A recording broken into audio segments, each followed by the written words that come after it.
Imagine New York City, 1858, 3 years before the Civil War. The city bustles below 14th Street, where the theater district and hotels line Broadway. Above 14th Street, the street grid has been laid out, but is largely undeveloped. There are lots of shacks and small farm plots. Pigs running wild is a public nuisance. The Crystal Palace exhibition on the site of today's Bryant Park draws thousands uptown. Central Park is under construction. Then all the way downtown, across Park Road from City Hall, is the Barnum Museum, a menagerie, museum, freak show, and a 3,000-seat theater where battles are reenacted on a large scale. You're walking up Broadway just past Bleecker, and you stop at number 643, the Coleman House Hotel. There, painted on the brick, is the name Charles Pfaff. As the clatter of carriages fades behind you, you follow the sounds of lively voices down a stairwell where the odors of tobacco and sweetbreads mingle, to a basement restaurant lit by oil lamp. Barrels of German Pilsner line the walls, and arguments in every register echo through the arched space. This is Pfaff's beer cellar, the heart of a new American Bohemian scene. It's a place where writers, misfits, and radicals come not just to drink, but to challenge ideas, to provoke each other, and give shape to a new kind of American voice. Bohemianism, fresh from Paris, is catching on here. It's about artistic freedom, rebellion, intentional poverty. It's anti-establishment, anti-bourgeois, anti-pretension. The Saturday Press, a weekly journal begun by Pfaff's faithful, seeks to light the way for this new unhindered spirit.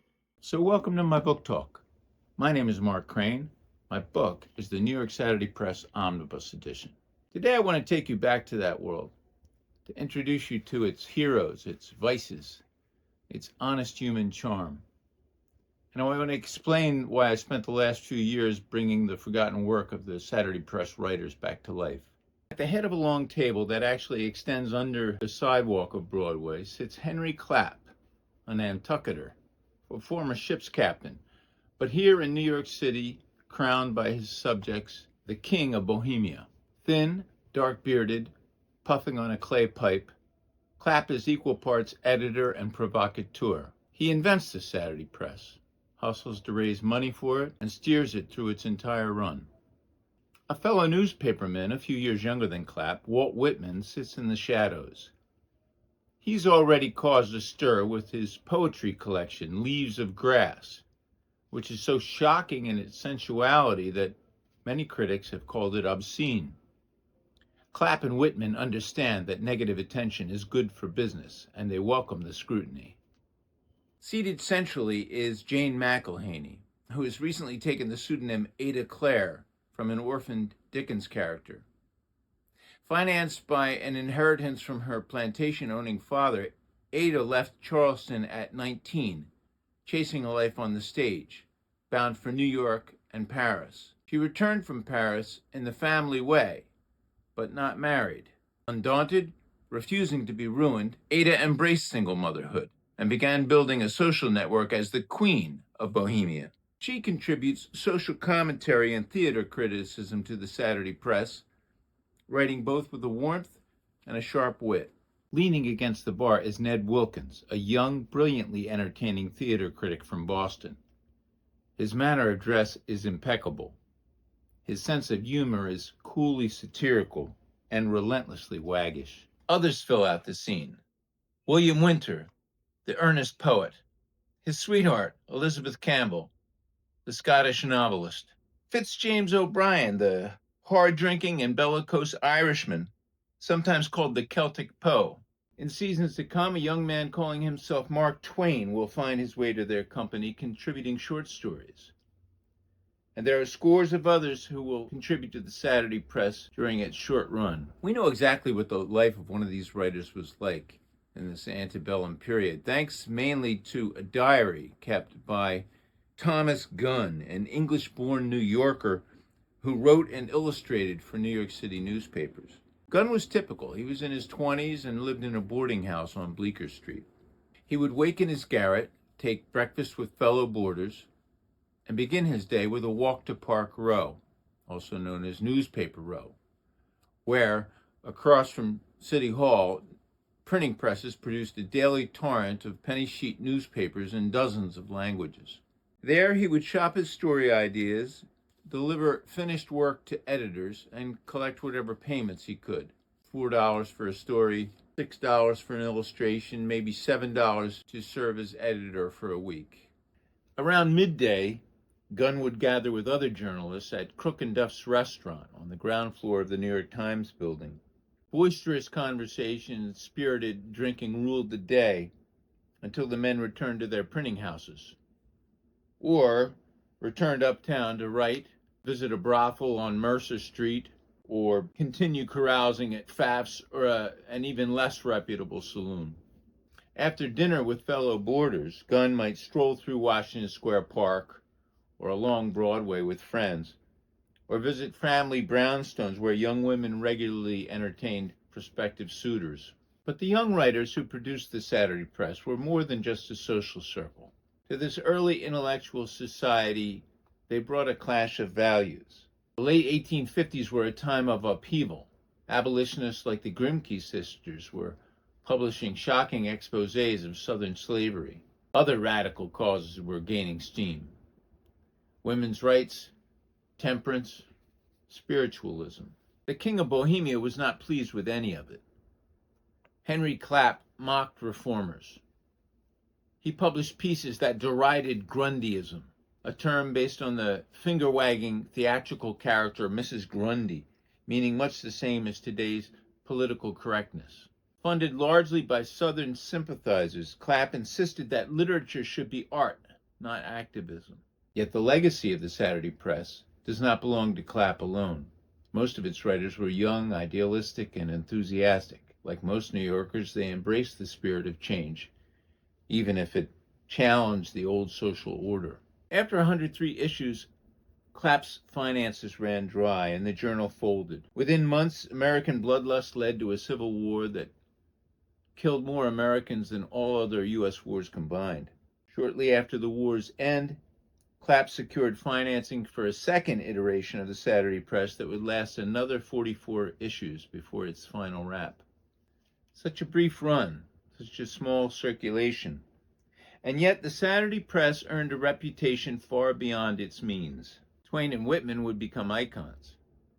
Most of the rest would be remembered, if at all, for the lively part they played in New York's Bohemian moment. And the writing itself? The actual pages of the Saturday Press vanished into just a few scattered archives, flaking, brittle, nearly forgotten. I learned of the journal while tracing the roots of Greenwich Village's Bohemian reputation. At first, all I could find were microfiche scans, maybe 70% legible, but absolutely fascinating. The satire, fiction, criticism, and poetry reached deep into a period I had rarely given a second thought. Antebellum New York City came alive in all its amusement and troubles, its sorrows and elation. I've come to know these people who lived and thrived on the same city streets we walk today. I can't go anywhere in New York without thinking of them. Henry B. Jenkins, a teller at the Phoenix Bank on Wall Street, described as a man past middle-aged, is persuaded by the wiles of an attractive young waiter girl to embezzle hundreds of thousands of dollars for the benefit of her extortionist conspirators. Daniel Douglas Hume, Scottish spiritual medium who, according to devotees, regularly levitates to the ceiling during seance. New York City teenager Frances Amelia Bartlett is wooed at her home on 14th Street by one of the world's richest men, Cuban planter Don Esteban Santa Cruz de Oviedo. Dubbed the Diamond Wedding, thousands jam Mulberry Street to witness as the two are married at Old St. Patrick's Cathedral, in the most ostentatious celebration the city has ever witnessed. Nixon Circus at Niblo's Garden Theater features the Hanlon brothers, an acrobatic act with a grand finale involving an audience-frightening 40-foot fall. Former U.S. Senator Preston King, after being appointed as collector of the Port of New York, reportedly becomes so overwhelmed with the corruption he's been assigned to eradicate that he ties a bag of bullets around his neck and jumps to his death off a New York City ferry. British actress becomes stage manager Laura Keene. Conquers New York with Tom Taylor's popular farce, Our American Cousin. The play is such a success that she is still touring it 6 years later in Washington, D.C. at Ford's Theater when President Lincoln is assassinated in a booth above the stage. Circus performer Omar Kingsley, known as Mademoiselle Ella Zoyara, disguises as a girl to increase interest in his act of graceful, dangerous riding tricks.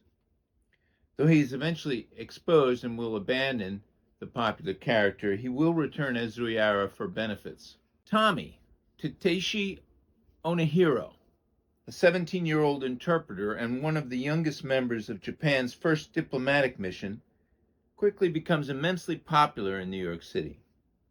His wit, cheerful nature, and youthful good looks especially charm American ladies. A 16-year-old immigrant raised in the Bronx, Adelina Patti, steps on the stage of the Academy of Music on 14th Street and in one evening establishes herself as the world's greatest soprano. About 2/3 of the Saturday Press articles were extracts from other papers, which was common in the days before modern copyright law. Most of these reprinted pieces are excluded from the Omnibus Edition, which focuses on assembling the most entertaining and original content written by Saturday Press contributors.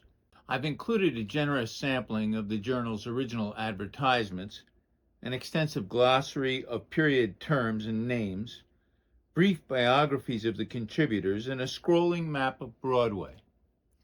Though the paper never ran illustrations, aside from a single line drawing of a nose for a story that eerily presages Pinocchio, I've added lots of photographs and period engravings that bring the era to life. The New York Saturday Press is as honest as time travel gets, offering us a mirror reflecting a city and a country transitioning to apocalypse, navigating rapid change, and struggling with maintaining that authentic humanity, as young people always do, as we do, on the verge of being overcome by our own invention.